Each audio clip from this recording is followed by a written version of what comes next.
Depuis le 22 mai dernier et jusqu'au 11 juin prochain se déroule le tournoi de Roland-Garros, au sein du célèbre stade parisien. L'occasion de s'intéresser à cet ancien président de la République, qui aimait énormément le tennis. Il s'agit de Valéry Giscard d'Estaing, qui prenait plaisir à jouer avec sa raquette lorsqu'il était en repos au fort de Brégançon. Dans son livre L'Élysée à la plage, publié en mai 2021, le journaliste Pierrick Auger revenait sur cette fois où un petit incident avait eu lieu lorsqu'il se trouvait sur un terrain en terre battue. En vacances à Bormes-les-Mimosas, celui qui a gouverné le pays de 1974 à 1981 avait pour habitude de jouer au tennis tous les après-midi, à l'heure où la chaleur commence à tomber, avec le propriétaire voisin du domaine viticole de Brégançon. En effet, autour de la résidence d'État, il n'y avait pas d'équipement sportif ou un cours, permettant à l'ex-président de s'adonner à sa passion.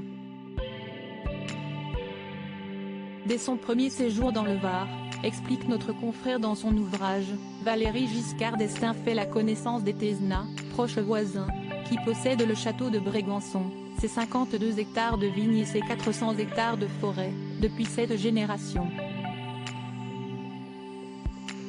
Sur cette propriété, il y a un court de tennis qui a tout de suite tapé dans l'œil du successeur de François Mitterrand, qui a rapidement voulu s'exercer fréquemment là-bas. Il leur a ainsi téléphoné, et a débarqué chez eux, en short, sa raquette sous le bras. Supérieur à Emmanuel Macron, Nicolas Sarkozy, François Hollande.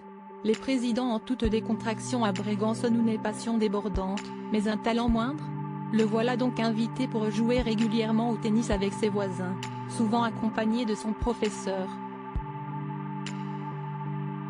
Mais lors d'un match amical, Jean-François Thézenat frappe si fort dans la balle qu'il l'envoie dans le nez du chef de l'État. Valéry Giscard d'Estaing ne lui en a pourtant pas tenu rigueur, comme il l'a confié, je lui ai cassé ses lunettes, mais il ne m'en a pas voulu. Il est revenu dès le lendemain. Malgré sa grande passion pour ce sport, l'ancien président de la République n'était pas vraiment doué avec sa raquette. L'un des enfants de la famille a même expliqué qu'au début, il le laissait gagner. On ne voulait pas d'incident diplomatique.